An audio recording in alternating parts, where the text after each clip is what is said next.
សួស្តីអ្នកទាំងអស់គ្នាថ្ងៃនេះខ្ញុំមានវីដេអូបន្ទាប់ទាក់ទងជាមួយនឹង Power Socket ចំណុចបន្ទាប់នេះគឺខ្ញុំចង់និយាយអំពីការ design how to design emergency and exit line អញ្ចឹងគោលបំណងនៅក្នុងការ design ទាក់ទងជាមួយនឹង emergency and exit line គឺទី1គោលបំណងទាក់ទងមួយនឹង emergency គឺគេចង់ឲ្យយើងមានន័យថាប្រើភ្លើងបណ្ដោះអាសន្នភ្លើងណាមួយដើម្បីឲ្យយើងរកផ្លូវចេញនៃអគារបានបើសិនជាអគារមានអគ្គិភ័យកើតឡើងទី1ហើយតកតងជាមួយនឹង exit light គឺគេគោលបំណងឲ្យយើងនឹងរកច្រកចេញដោយសុវត្ថិភាពមានន័យថាយើង provide តកតងជាមួយនឹង exit បែបណាច្រកចេញបែបណា correction បែបណាដើម្បីឲ្យយើងបត់បែនទៅគឺទៅរកផ្លូវមួយដែលចេញពីនៅក្នុងអគារមួយហ្នឹងមានន័យថាចេញពីក្នុងអគារមកក្រៅអគារដើម្បីពីតំបន់ដែលបើថាអគារមានអគ្គិភ័យឆាប់ឆេះពីតំបន់ដែលពុំមានសុវត្ថិភាពមកទីតាំងដែលមានសុវត្ថិភាពអញ្ចឹងខ្ញុំមាន guide មួយដែលខ្ញុំបានផ្ញើចូលនៅក្នុងក្រុមហ្នឹងគឺមាន guide តាក់ទងជាមួយនឹងlocation ដែលចាំបាច់តាក់ទងជាមួយនឹងemergency ជាមួយនឹង exit line អញ្ចឹងគេថារាល់ផ្លូវដែលកាច់ជ្រុងទាំងអស់នៅពេលដែលយើងបត់ហើយកែងហ្នឹងគឺយើងត្រូវតែ provide តាក់ទងជាមួយនឹង emergency មួយដើម្បីថាកន្លែងហ្នឹងគឺមានផ្លូវបត់កែងបត់ឆ្វេងបត់ស្ដាំអញ្ចឹងនៅ location បែបនេះគឺមានន័យថាយើងប្រើជាមួយនឹង emergency មួយគ្រាប់នៅកន្លែងកែងដែលមាន correction មានន័យថាបត់ស្ដាំ change direction បត់ស្ដាំបន្តមកទៀតយើងត្រូវតែ provide តាក់ទងមួយនឹង emergency ថាតិចទៀតនេះនៅពេលដែលprovide ជាមួយនឹង exit line យើងថាតិចទៀតយើងទៅមុខត្រង់នឹងមានផ្លូវច្រកចេញដោយសុវត្ថិភាពហើយemergency គេប្រើនៅទីតាំងណាទៀតគេប្រើទីតាំងដែលមាន first aid ដែលទីតាំងដែលមានផ្លាកសញ្ញាពេទ្យនេះមានន័យថាគោលបំណងថាទីតាំងហ្នឹងគឺមាន first aid នៅទីតាំងហ្នឹងយើងអាចទៅយកមកសង្គ្រោះបឋមបានដូចជាមានថ្នាំពេទ្យអីមានអីនៅក្នុងហ្នឹងទៅយើងប្រើនៅកន្លែងណាទៀតយើងប្រើនៅទីតាំងណាដែលមានតកតងជាមួយនឹងពងពលុតអគ្គិភ័យនេះសួររកចំណាំថាទីតាំងហ្នឹងគឺមានពងពលុតអគ្គិភ័យអញ្ចឹងយើងអាចយកមកបាយបានទីតាំងនេះទៀតទីតាំងតកតងជាមួយនឹង menu core point ហេតុអីបានដាក់នៅទីតាំង menu core point អញ្ចឹងគោលបំណងនៅពេលថាអគ្គិភ័យមានឆាប់ចេះឡើងយើងត្រូវតែរត់ទៅវាយតកតងជាមួយ emergency menu core point ដើម្បីប្រាប់ទៅដើម្បីឲ្យអា system fire alarm ហ្នឹងវា alert ប្រាប់ទៅអ្នកទាំងអស់គ្នាថាអគាររបស់យើងនេះកំពុងតែមានអគ្គិភ័យឆាប់ឆេះហើយអញ្ចឹងអ្នកទាំងអស់គ្នាគួរតែត្រៀមខ្លួនរត់រកច្រកចេញដោយសុវត្ថិភាពហើយនៅកន្លែងណាទៀតអញ្ចឹងនៅកន្លែងដែលកន្លែង corridor ហ្នឹងកន្លែងបត់តេ corridor ហ្នឹងប្រាប់ថាទីតាំងនេះគឺមាន corridor មួយអាចទៅនេះក៏បានអាចមកមុខត្រង់ក៏បានហើយ emergency យើងប្រើទីតាំងណាទៀត emergency គេប្រើនៅទីតាំងដែលមានកន្លែងទ្វារដែលមានកាមេរ៉ានេះដើម្បីងាយស្រួលថាយើងដើរមកតិចទៀតទៅគឺកន្លែងហ្នឹងគឺមានកាមេរ៉ាសម្រាប់យើងចុះជៀសវាងអត់មានពលឺយើងរត់មកយើងអាចមានហានិភ័យកើតឡើងដូចជាដួលអីចឹងទៅអត់មកមានគេដាក់ exit light exit ទៀតដែលមានសញ្ញាព្រួញថាទៅមុខត្រង់នឹងមានផ្លូវច្រកចេញហើយថ្នាក់ទៀតអញ្ចឹងនៅលើដែលកន្លែងទ្វារហ្នឹងគឺគេមាន exit line មួយ exit sign មួយហើយប្រាប់ថាយើងនៅខាងក្រោមនេះគឺមានទ្វារមួយសម្រាប់ច្រកចេញសុវត្ថិភាពច្រកចេញសុវត្ថិភាពក៏មាន emergency ដែរដើម្បីភ្លឺប្រាប់ថាយើងអាចចេញបានចឹងសរុបរួមតកតងជាមួយនឹង emergency and exit line គោលបំណងគេគឺបែបហ្នឹងដាក់ទីតាំងណាដែលចាំបាច់មានកន្លែងបត់កែងមានកន្លែងfirst aid មានកន្លែង menu core point មានកន្លែងពងពលុតអគ្គិភ័យមានកន្លែង corridor មានកន្លែងចដើមានកន្លែងទ្វារអញ្ចឹងទៅអញ្ចឹងគោលបំណងនឹងបែបហ្នឹងបន្ទាប់ពីយើងបានមើល guide ហើយយើងចាប់ផ្ដើមចូលនៅក្នុងការ design ប្លង់នៅក្នុងប្លង់របស់យើងហ្នឹងអញ្ចឹងយើងមានអគារបែបនេះមួយអញ្ចឹងវានៅជាន់ ground floor យើងត្រូវតែ design តទៅជាមួយនឹង emergency and exit sign ហ្នឹងគឺដាក់នៅក្នុងអគាររបស់យើងអញ្ចឹងខ្ញុំ copy exit មួយ យកមកយកមកធ្វើនៅជាន់ ground floor អញ្ចឹងមួយទៀតតើតោះជាមួយនឹងការ design emergency and exit line គឺយើង comply ទៅលើ code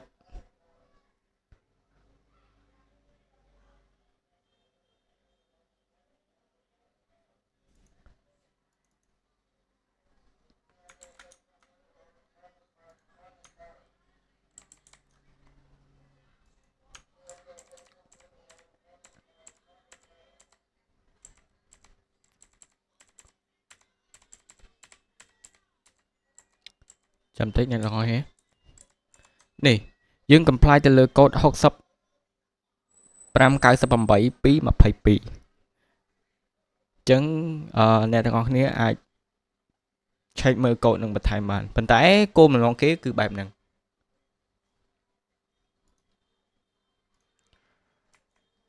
យើងចាប់ផ្ដើមមកចំណុចដំបូងដែលយើងត្រូវធ្វើគឺយើងយក exit sign ហ្នឹងដាក់មាត់ទ្វារគ្រប់មាត់ទ្វារច្រកចេញទាំងអស់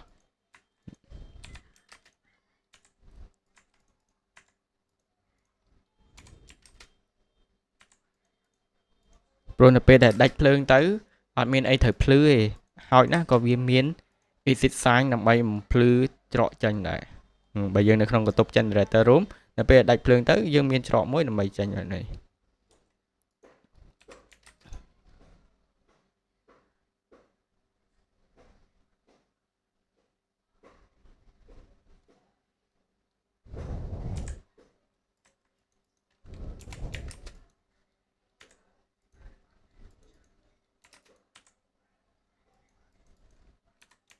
តោះមកយើងដាក់ទីតាំងណាទៀតនេះ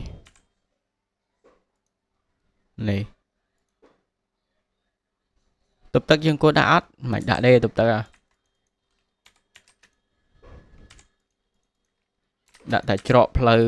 ចេញពីនៅក្នុងបន្ទប់មកដូចជា office អីចឹងនៅត្រង់ទីតាំងណាទៀតនេះមាត់ច្រកចូលកន្លែងចំណតម៉ូតូចំណតកន្លែងចំណតម៉ូតូ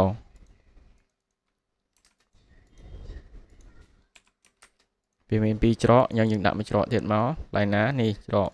ន្លែង reception យ៉ា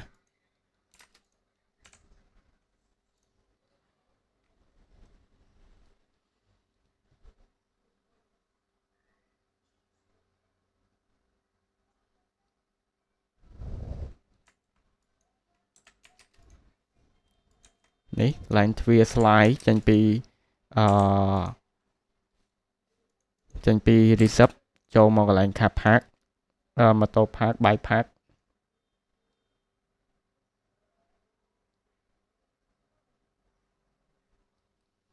យើងមើលអស់ផ្លូវនៅ1 2 3 4 5 6 7 8ចំណុចបន្ទាប់ត្រូវធ្វើម៉េចតើតងជាមួយនឹង emergency ម្ដងយើង copy emergency មក emergency ត្រូវតែមាន pre ភ្លើងមួយនៅជាប់ខ្លួនវាហ្នឹងដើម្បីយើងដោតវា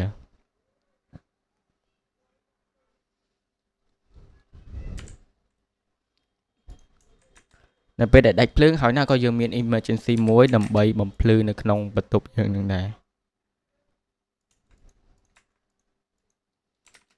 យើងដាក់មកបន្ទប់មួយមក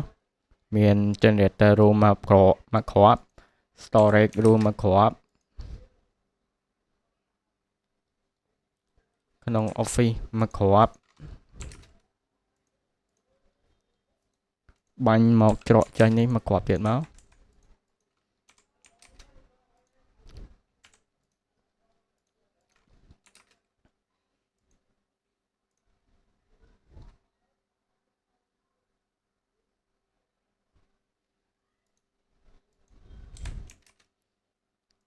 កន្លែង lobby នេះមកគ្រាប់ទៀតមក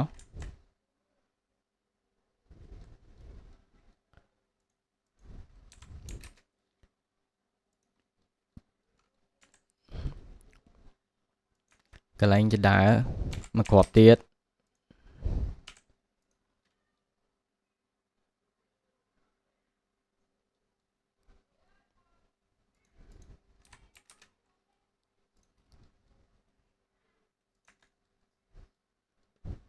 hacking នេះមកគ្រាប់ទៀត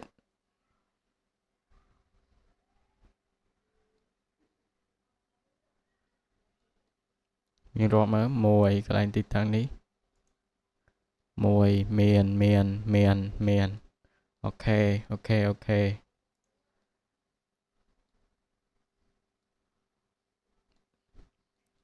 ញ្ចឹងនេះគឺជា location point របស់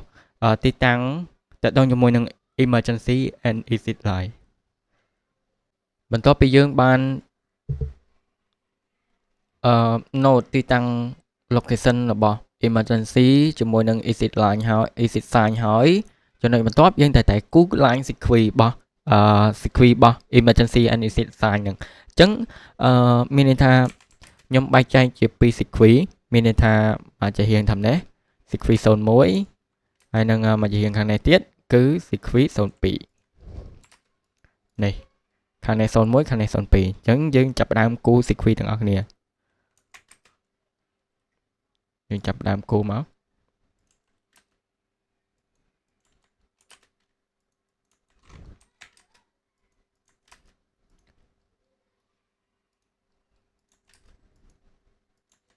នេះគឺជា style គូរបស់ខ្ញុំ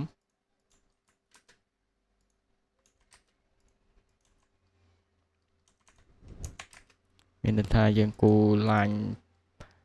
polyline មកហើយយើងចាំPhilip វា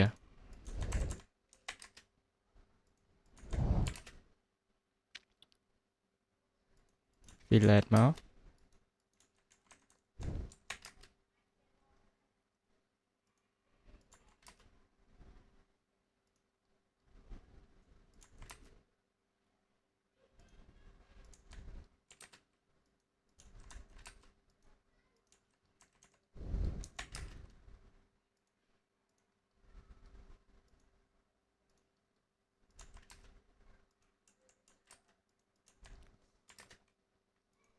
Philip មក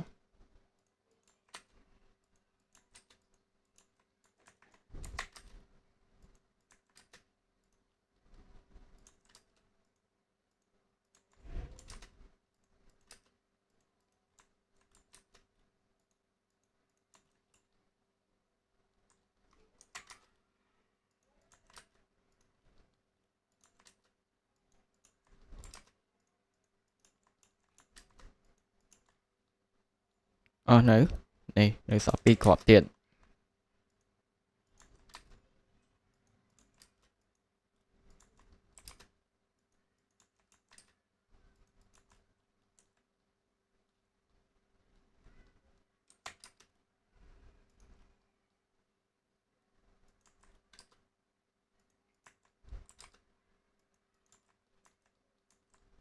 នេះយើងបានមួយចម្រៀងមួយ sequence តមកយើងគូមួយចម្រៀងទៀតមក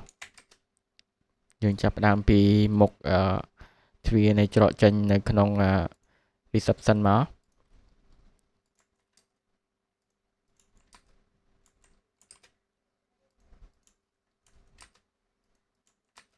ហើយយើងធ្វើដូចគ្នាដូច sequence នៅខាងឆ្វេងដៃខ្ញុំអញ្ចឹង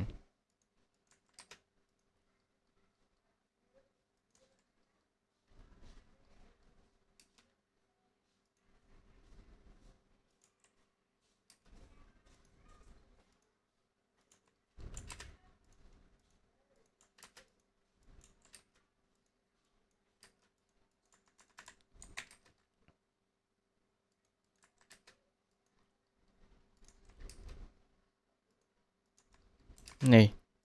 មានន័យថាទាំងពីរហ្មង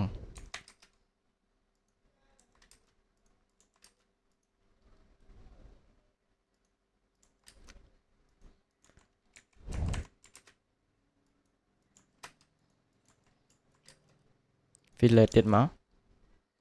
នេះអត់តន់ Fillet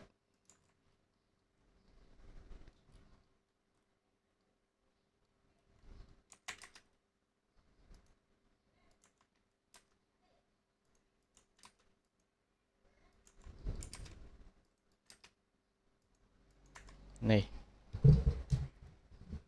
ចឹងយើងបានហើយយើងបាន sequence ខាងឆ្វេងដៃខ្ញុំមួយ sequence ហើយនឹងខាងស្ដាំដៃខ្ញុំមួយ sequence នេះយើងបានហើយនេះ ដូចអ្វីដែលខ្ញុំបាន note ពីដំបូងអញ្ចឹងមានខាងឆ្វេង Magic Key ខាងស្ដាំ Magic Key អានេះយើងអាចលុបចោលបាននេះ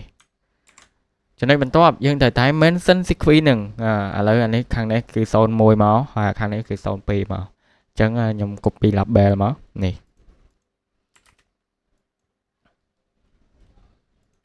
copy label មកអានេះសម្គាល់ថា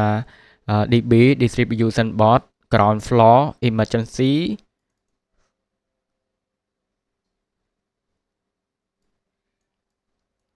01តើមកខ្ញុំ copy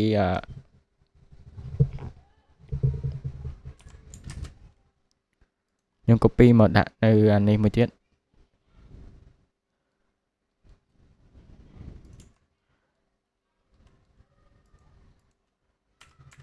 ខ្ញុំ mirror មកខាងនេះឲ្យវាទៅលៀនបន្តិចខ្ញុំដាក់02នេះយើងបាន sequence ហ្នឹងហើយមួយចំហៀងនៅខាងឆ្វេងដៃខ្ញុំនេះគឺ01តាក់ទងជាមួយនឹង emergency and exit sign ខាងស្ដាំដៃក៏ដូចគ្នាដែរ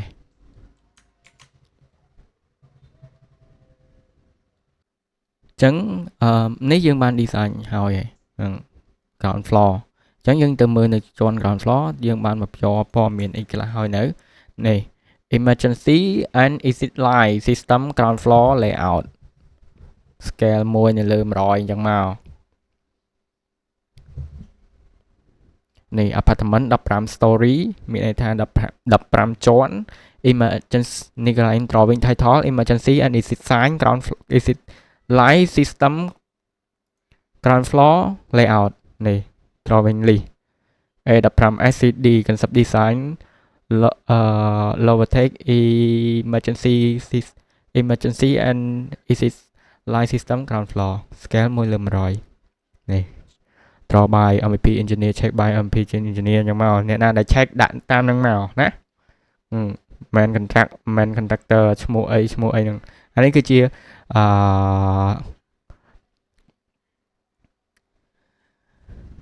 ជាអីគេជា emergency and ជា legend របស់ emergency lighting system ហ្នឹងឥឡូវខ្ញុំធ្វើឲ្យអ្នកទាំងអស់គ្នាមើលជំហានដំបូងតើធ្វើម៉េចឥឡូវមានន័យថាយើងនៅពេលដែលយើងទាញចូលនៅក្នុង drawing មកគឺយើងអត់ទាន់មានlegend ទេអញ្ចឹងយើងវាយ comment MV setup មកតោះមកយើងទៅទាញកន្លែង drawing ហ្នឹងមកហើយយើង check មើល drawing របស់យើងសិនតើវាទំហំអក្សរប៉ុណ្ណាអក្សរវា20អញ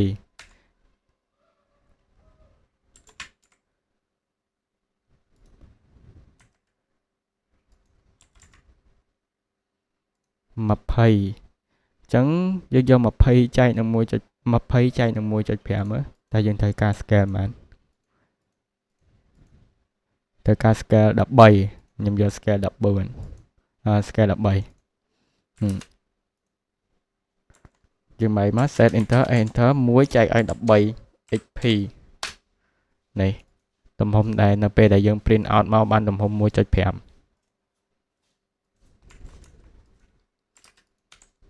តោះមកយើងទាញមកដាក់នៅហ្នឹងមកយើងបាន set បាត់មាន single slide with the running man ហ្នឹងមាន single slide with the running man ហ្នឹងគឺផ្លូវវាទៅខាងណាគឺទៅខាងស្ដាំផ្លូវដល់ពេលនេះទៅខាងណាទៅខាងឆ្វេងអានេះគឺមានន័យថាគាត់តែ double slide ទេវាជា exit sign ទេអានេះ emergency អញ្ចឹងមកអានេះ single universal power socket មកអានេះខ្សែ3គុណនឹង1ខម 1.5 mm ទេបោះemergency and exit sign របស់យើងហ្នឹងអញ្ចឹងយើងបានរៀបចំហើយមានន័យថានៅជាន់ ground floor ចំណុចបន្ទាប់យើងធ្វើនៅជាន់ mezzanine មកនេះជាន់ mezzanine ខ្ញុំធ្វើហើយអញ្ចឹងខ្ញុំបង្ហាញដល់ជាន់ ground floor ឲ្យអ្នកទាំងអស់គ្នាមើលទេខ្ញុំអត់បង្ហាញទាំងអស់ទេអញ្ចឹងអ្នកទាំងអស់គ្នាអាចយកគំរូនេះយកទៅធ្វើតាមបានជាត្រាប់តាមបានជា sample សម្រាប់អ្នកទាំងអស់គ្នា design បាននៅក្នុងproject របស់យើងមួយនេះគឺវាមានបែបហ្នឹង ចឹងខ្ញុំធ្វើជា sample ឲ្យអ្នកទាំងអស់គ្នាមានន័យថាខ្ញុំត្រាស់ជានៅក្នុងជាន់ ground floor ឲ្យអ្នកទាំងអស់គ្នាមើលហើយនៅជាន់ mezzanine ជាន់ទី1ដល់ជាន់ទី12ជាន់ទី13ជាន់ sky bar គឺអ្នកទាំងអស់គ្នាអាចយកអានេះធ្វើជាគំរូបានដើម្បីសម្រាប់ក្នុងការ design របស់អ្នកទាំងអស់គ្នាវាចង់និយាយថាវាអត់មានផ្លូវខុសពីនឹងទេទីតាំងមាត់ទ្វារហើយនឹង provide តាក់ទងជាមួយនឹង emergency សម្រាប់បំភ្លឺនៅក្នុងបន្ទប់របស់យើងហ្នឹងចឹងនេះគឺជា flow work នៅក្នុងការ design តាក់ទងជាមួយនឹង emergency light ហ្នឹង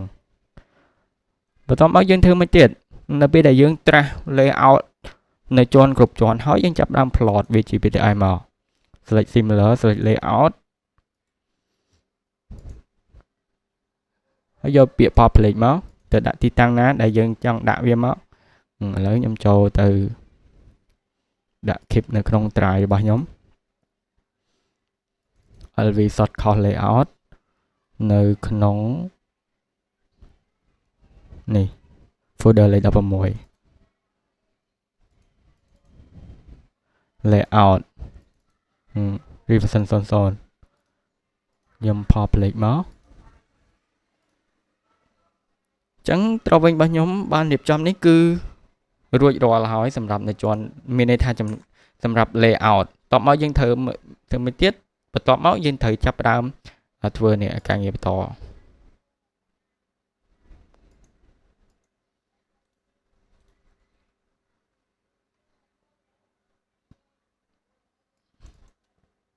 ការងារបន្តនេះជាមួយនឹង typical installation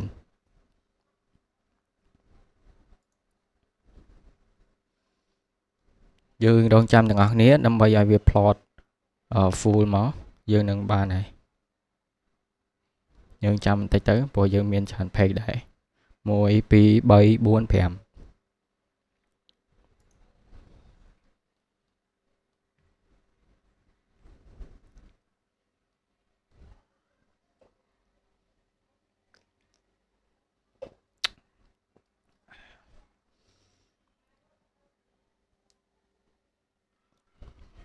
ចឹងមានន័យថាយើង plot complete ហើយយើងអាចទៅមើលទាំងអស់គ្នាបាន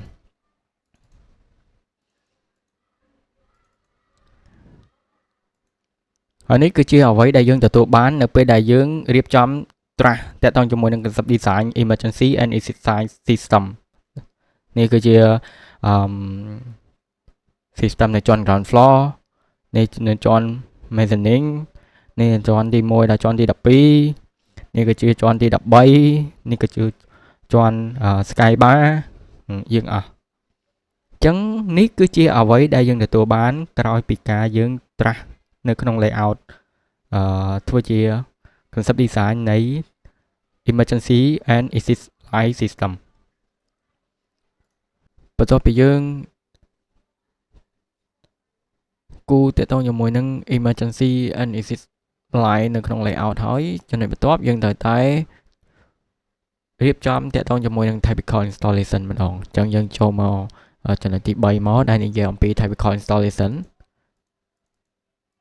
យើងបើកមកនេះមានន័យថាខ្ញុំបានរៀបចំហើយតាក់ទងជាមួយនឹង emergency and exit light គឺ typical installation នេះគឺជាការរៀបចំតាក់ទងជាមួយនឹង exit light គឺនៅមាត់ទ្វារនេះយើងឲ្យវាលើមាត់ទ្វារពីទឹកមកយើងអាចរត់នៅក្នុង slab ឬក៏ method រត់នៅក្នុងកោម slab បាននេះយើងមើលពីចំហៀងហើយនេះជា exit sign នៅនេះគេដាក់នេះយើងសេមកនេះ typical installation detail for exit sign about door នៅលើទ្វារហើយទី2គឺ typical installation detail for exit sign fixed with ceiling នេះយើង fix មួយលើ ceiling យើងចេញពី junction box មកហើយយើងតម្លាក់មកតម្លាក់ flexible conduit មកហើយយើងនៅខាងក្រោមនេះយើង fix ជាមួយនឹងពីដានហើយទី3តើតជាមួយនឹង typical installation detail for emergency light នេះ emergency light មកលើទ្វារនេះ លើទ្វារពីរទឹកដូចគ្នាដែរចឹងនេះគឺជា typical installation អ្នកបាទអ្នកទាំងអស់គ្នាមានប្រភេទអីផ្សេងទៀតអាចដាក់មកបានតែនេះខ្ញុំរៀបចំតែ3ឯងចឹងយើងរៀបចំមកដាក់បែបហ្នឹងមកហើយតបមកយើង say មក emergency and exit line system typical installation មក emergency and exit line exit line system typical installation មានលេខកូដមានអីចឹងមកហើយតបមកយើងចុច control P មកដើម្បី plot វាជា PTS យកទៅដាក់ទីតាំងណាដែលយើងចង់ដាក់មកឥឡូវខ្ញុំយកទីតាំងទៅដាក់នៅក្នុង drive របស់ខ្ញុំគឺនៅក្នុង short course ហ្នឹងនេះ folder លេខ16 typical installation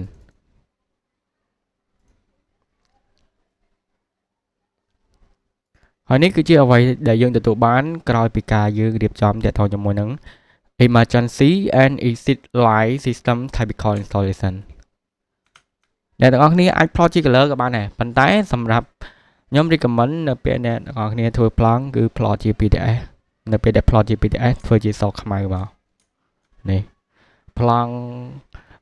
ពួកខ្ញុំជួបកម្រងច្រើនកម្រងដែលមើលមកវា professional គឺយើង plot វាជាសខ្មៅ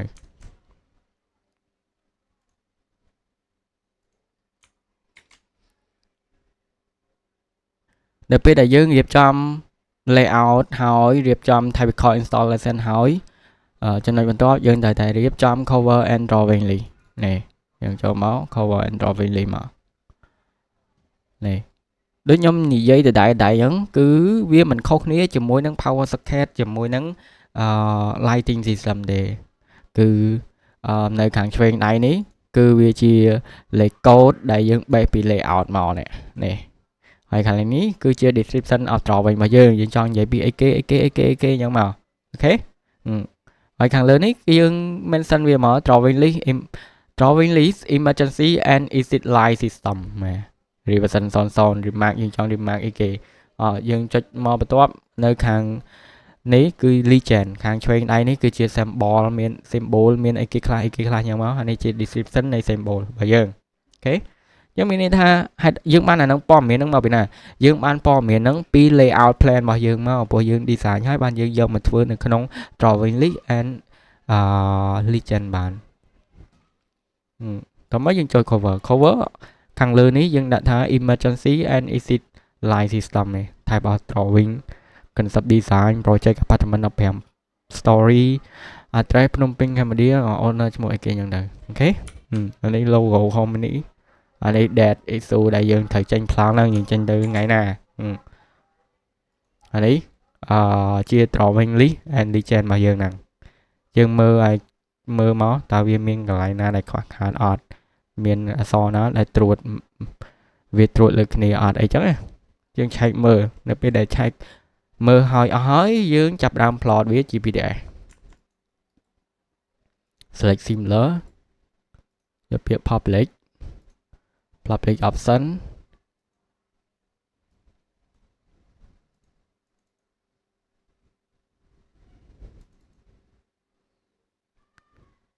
folder លេខ16 cover and drawing list revision 00 okay public select okay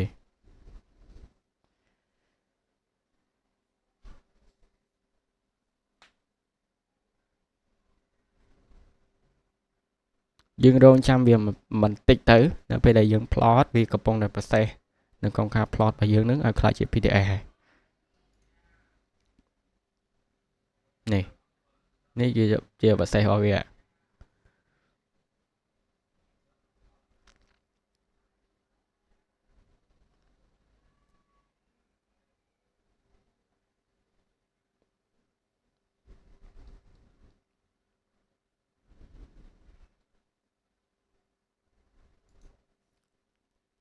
យើងចប់ complete ហើយយើងអាចចូលទៅ view បាន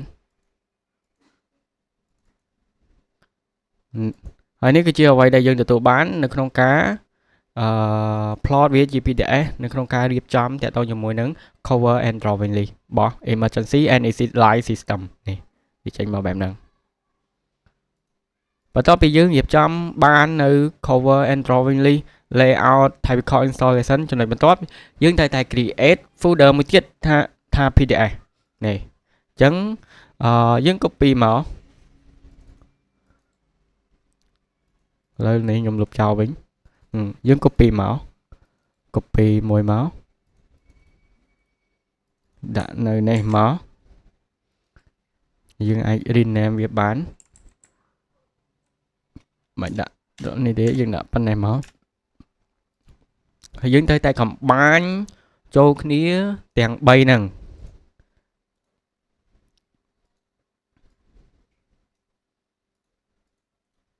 មាន cover and drawing list មាន layout ដែលយើង plot វាហើយហ្នឹងយើងទាញវាចូលមកទាញ layout ហើយយើងទាញ typical installation ចូលមួយទៀតមក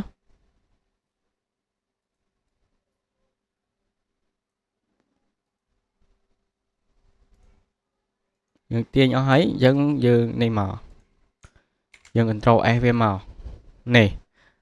អ្វីដែលយើងទទួលបាននៅក្នុងការរៀបចំ plot វាជា PDF គ្រប់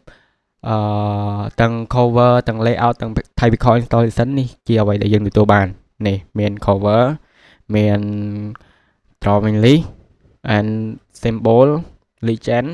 អានេះគឺជា layout នៅជាន់ ground floor ជាន់ mezzanine ជាន់ទី1ដល់ជាន់ទី12ជាន់ទី13ជាន់ terrace sky bar យើងហ្នឹងហើយនឹងមួយចុងក្រោយគឺ typical installation ហើយនេះគឺជា process work នៅក្នុងការរៀបចំតាក់ទងជាមួយនឹង concept design នៃ drawing emergency and exit line system